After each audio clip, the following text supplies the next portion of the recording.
Croeso I Galwch Acw, y gyfres ble mae 3 dysgwr yn coginio pryd 3 chwrs i'w gilydd ac I minnau. Y tro yma, y 3 ydy Margaret o Gnbanwo o Ben y Groes ger Caernarfon sy'n rhedeg ei chaffi ei hun. Richard Haig o Ddeganwy sy'n gapten ar ei gwch ei hun a Kate Bolsover, dylunydd gerddi, garden designer, sy'n byw yn Rhefryw ger Llanrwst. Ac wrth gwrs, bydd y tiwtor Cymraeg Ioan Talfryn efo nhw I siarad am y fwydlen. Sut wyt ti'n dweud y gair yna? Sefyll. Siopa am fwyd. Gai 4 darn o giwio. A pharatoi a choginio'r pryd. A hynny I gyd yn Gymraeg. Croeso cynnes ato ni ar gyfer yr rhaglen olaf yn y gyfres hon o Galwch Acw. A lle gwell I orffan y gyfres nag yma yn Rhefryw ger Llanrwst. Achos tro Kate Bolsover ydy hi I goginio heddiw. A dyma hi I sôn ychydig amdani hi hun. Kate dwi'n byw yn Trefryw ers 2 flynedd, efo fy ngwri. Dwi'n dod o Prestatyn yn reiddiol, ond dwi'n byw yn Lloegr, 30 years. Cynllunydd gerddi dwi. Dwi'n gweithio yn yr ardd, yn y studio yn yr ardd.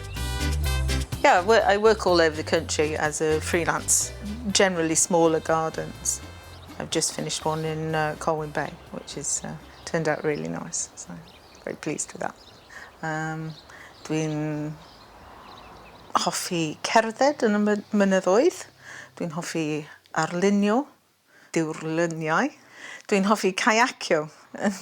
Dwi'n newydd brynu kayacio. Dwi'n mwynhau.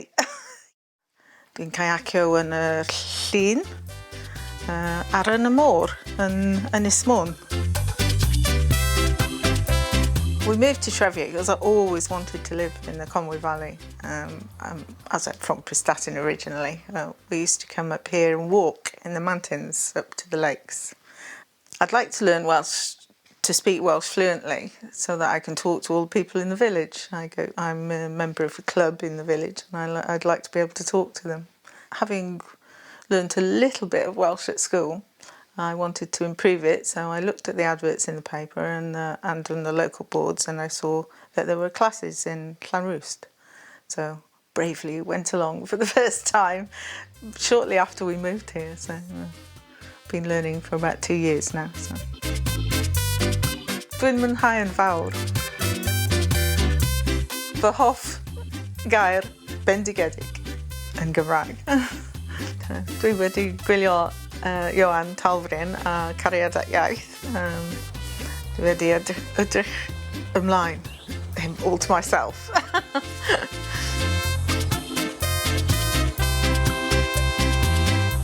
Right, well, Kate, un beth cofia rwan, wythnos yma, right, ti'n mynd I glywed lot o Gymraeg, cael cyfle I siarad Cymraeg, a defnyddio'r wythnos yma, dod unrhyw gwestiwn ti eisiau gwybod, unrhyw eiriau ti eisiau gwybod, just gofyn, a wedyn bydd o'n help, ddim jyst I ti, bydd o'n helpu i'r bobl sy'n gwylio hefyd. Diolch. Iawn? Felly, Ie. os ti'n mynd gwybod, gofyn rhywbeth, iawn? Okay. Wel, na ten, dyma ni. O dan hyn, mae'r fwydlen. Iawn? 1, 2, 3. A dyma ni, dyma dy fwydlen di. Right, okay, iawn. Cwrs cyntaf, swffle caws gafr. Wyt ti'n bwyta llawer o gaws? Dwi'n bwyta llawer o gaws gafr. Dwi'n mwynhau caws gafr. Mwynhau caws gafr. Ond beth ydy'r pobi dwywaith yma? Ydy o'n golygu ti'n rhoi o I mewn, tynnu fe allan a rhoi I mewn eto? Ie? Dyna beth mae'n golygu? Ie. Rhoi'r yn y popty. Ie. Ac yn... Tynnu fe allan? Tynnu fe allan. A rhoi nôl I mewn? Turning out. Turn it out. Wedi droi e allan, ie? Droi allan ac yn... Rhoi e mewn eto? Rhoi mewn eto. Right. Mae'n haws wedi Bobby dwi waith. Felly, swffle caws yn haws. Wedi pobl dweud. Souffle caws yn haws. Iawn. Fy ail gwrs, cyw iar gyda saws vinegar sherry ac amgwyn. A tatws newydd a ffa gwyrdd. Cyw iar gyda saws vinegar sherry, iawn.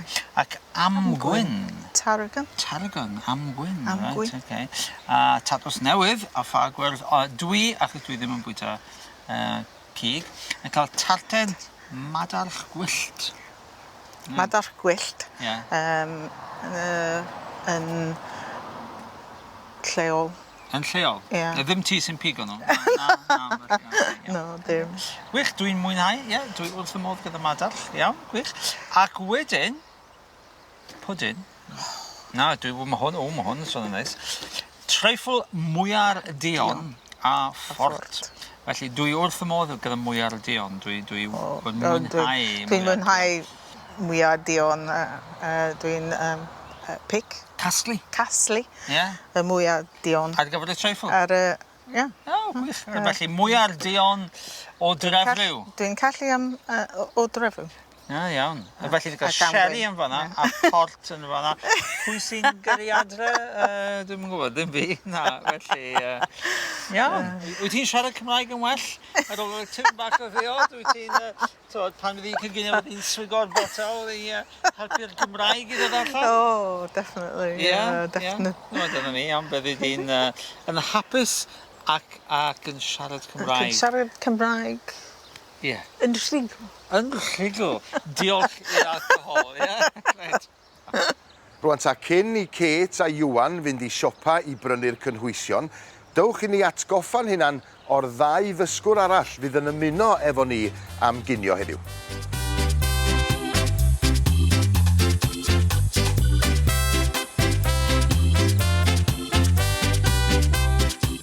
Helo, Gareth o dwi.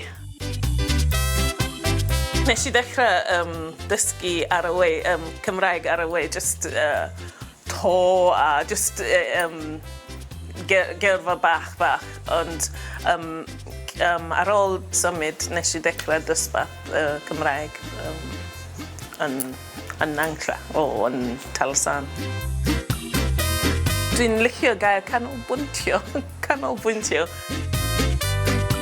Fy hoff fath o bwyd ydy bwyd somebody else has made. Yeah, os ti isio coginio I fi, and dwi'n hapus I bwyta.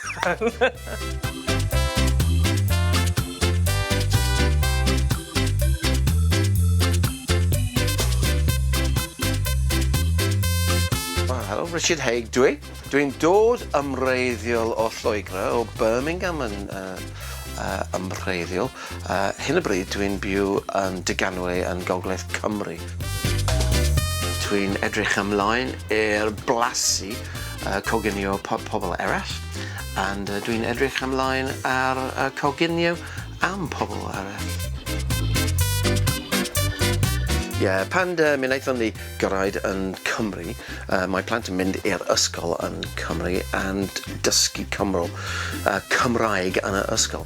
And mi dweud i bod os mae plant yn dysgu Cymraeg, wedyn mi basen ni dysgu Cymraeg.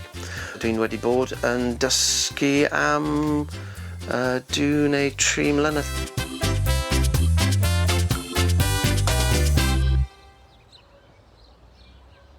Ia, Maggie a Richard sy'n ymweld â threfryw heddiw ar gyfer y pryd bwyd. Ac ar ôl yr egwyl, mi fydd Ioan a Kate yn ymweld ag ambell I siop leol ar gyfer prynu'r cynhwysion.